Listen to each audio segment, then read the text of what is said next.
Overstock.com has given Bitcoin a big endorsement. It is the first major online retailer to accept the controversial digital currency. Overstock isn't keeping the currency. It immediately trades it back to dollars. CEO Patrick Byrne joins me now from Salt Lake City. Wonderful to see you this evening. Thank you so much for being with us. Tell me what's behind this. Nice to see you. Same here. Is this a publicity stunt, or are you a true believer in Bitcoin? Oh, I'm a true believer. I come from Austrian economics by background, which we're the guys who like gold or gold-based money. We don't like fiat currency. Love Bitcoin. It's like digital gold. It has all the a lot of the advantages of gold. Not at all a publicity stunt. We want to tap in first to that market of consumers who we know are really committed to Bitcoin.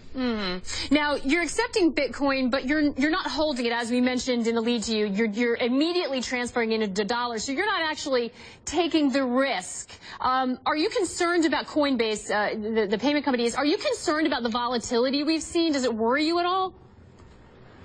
Well, it really doesn't, because we're always hedging out of the risk, either through Coinbase, who's been our partner, or if a thick derivatives market develops in dollar Bitcoin, we'll enter that.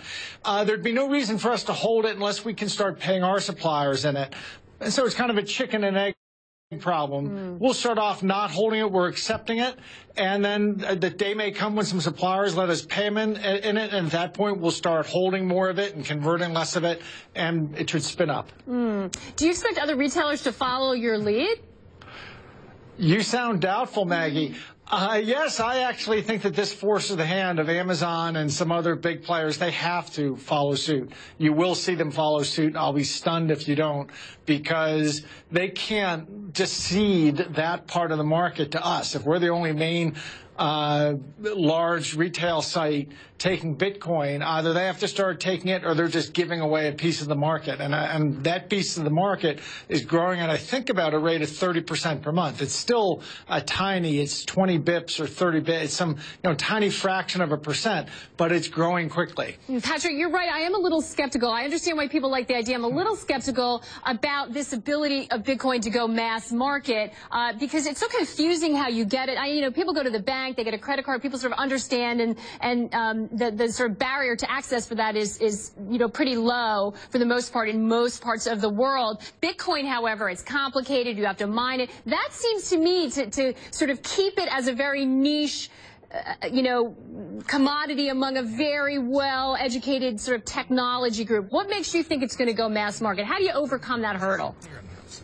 Well, Maggie, I would respectfully disagree. I would suggest your readers go to one of three sites: Coinapult, BitPay, or Coinbase, which is the one that we went through. It takes you about a minute to open a wallet and connect it to your credit card or your bank account. And then from then on, when you shop online, you don't have to enter your details in a bunch of different sites.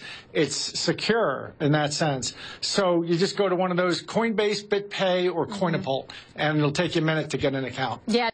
The sort of middlemen are starting to enter now, and that could be a game changer, certainly, and make it a little bit more accessible. The sort of regulators, we're going to be speaking to one in just a moment, are concerned about transparency, concerned about some of the clientele that may be using it, about recourse for individual investors, about people cornering the market, just to name a few of the concerns.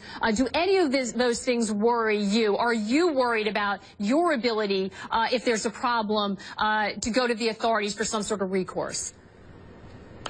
No, we don't think so. It's so secure, and its fundamental design is so secure and avoids central institutions that can be corrupted.